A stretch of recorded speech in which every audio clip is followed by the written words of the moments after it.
Rachid, bonjour. Bonjour. C'est un honneur et un plaisir de te recevoir chez moi à la maison. Écoute, je suis autant honoré et je suis très content d'être là, de voir le match de football autrement, dans une autre et belle ambiance et c'est plutôt magnifique. Et puis on est patient, je pense.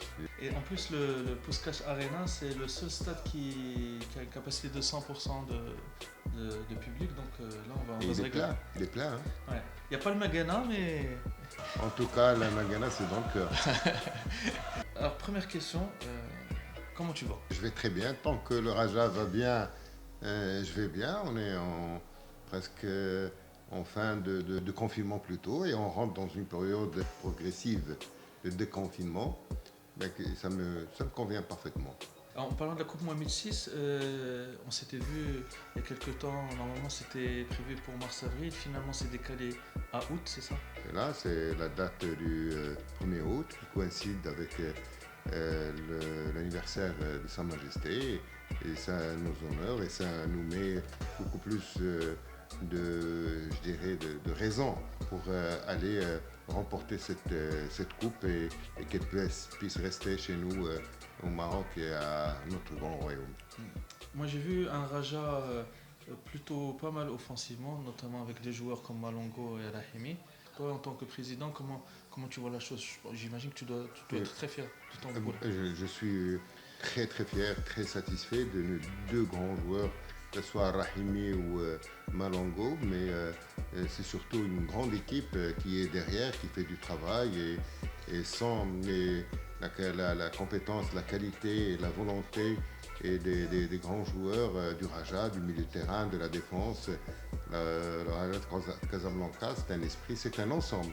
Quand cet esprit marche, tout marche et effectivement, les deux joueurs sont là pour concrétiser dans la finition le travail de leurs coéquipiers qui abattent aussi un travail tout autant considérable et de finesse et de jeu que leurs camarades. Mais je tiens à te le dire et je vais le dire devant tout le monde, quand ils me disent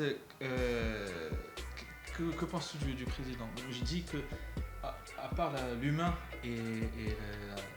c'est quelqu'un de passionné. Moi je me rappelle très bien, c'est incroyable, quand on t'avait posé des quiz sur le Raja depuis les années 40-50, tu as pu répondre à toutes les questions. J'ai vu le Raja depuis les années 60 quand j'étais très jeune parce que j'ai vu jouer des anciens joueurs comme Melazo, Eliwat, Kaza, Abslam, Hamid, Rachag,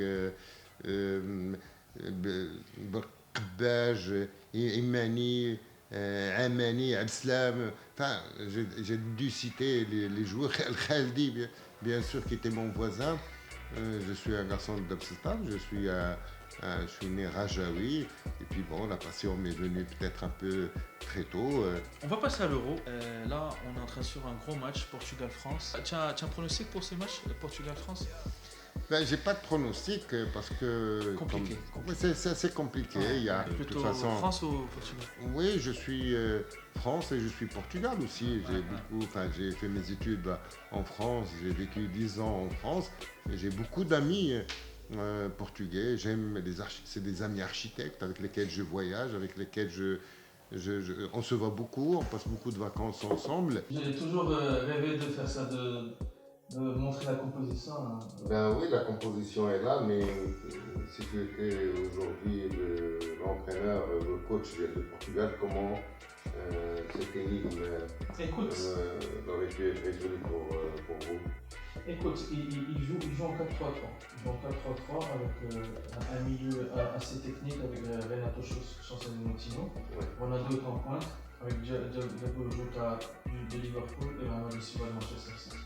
En gros, si tu veux, là, ils défendent, ils jouent sur les côtés, ils font l'effort défensif. Et Ronaldo, la pacemaker, je vais te faire plaisir. Merci, oui, plutôt. J'ai pas, le Portugal joue en rouge et les autres en bleu, moi j'ai pas le choix. Voilà, Cristiano Ronaldo. Où est-ce qu'il est Pépé là, ici, non?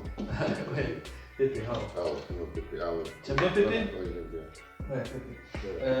Moi je trouve que ici c'est un milieu très, très joueur, avec les joueurs de côté qui font le travail défensif. CR7, je pense qu'il va rester en pointe parce que tu sais qu'il est meilleur buteur de l'histoire de l'Euro.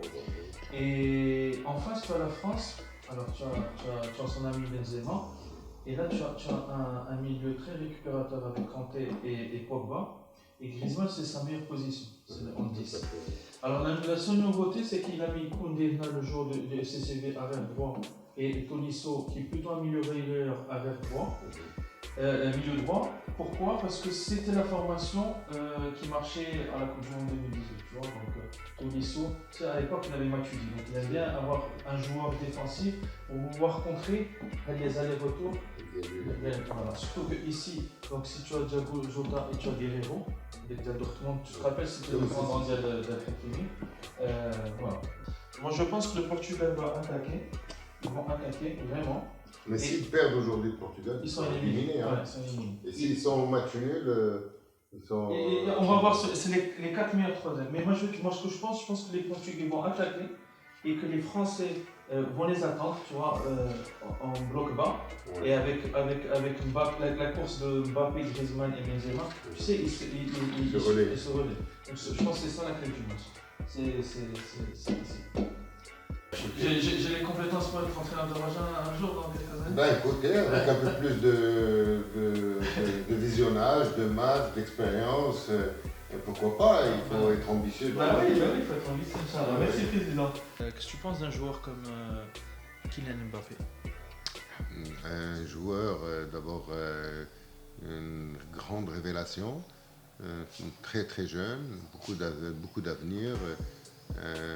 Un joueur doté aussi d'une technique exceptionnelle, mais surtout d'une grande vitesse. Il fait penser un peu à Thierry Henry, non? Oui, mais c'est deux styles différents. Voilà, balle au pied est toujours là pour faire la différence, pour amener le danger et de faire le plus qu'il faut dans le football. Il a un jeu très juste. Il y a une nouvelle qui vient de tomber. Apparemment, c'est quasi fait pour Achraf Hakimi au Paris Saint-Germain. Comment tu vois ça? Pour le football marocain, je trouve que c'est une très bonne chose, non? C'est magnifique pour un joueur de papillonner comme ça dans toutes les grandes équipes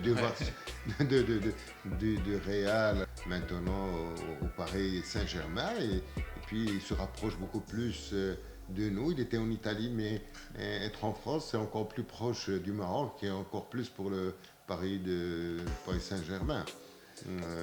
On est content de le voir parce que c'est une réelle valeur pour son club. Et puis écoutez, aujourd'hui on voit aussi sur le marché des joueurs des Marocains qui valent très lourd au niveau du marché des joueurs, et c'est tout un honneur pour nous, pour notre football et pour notre nation.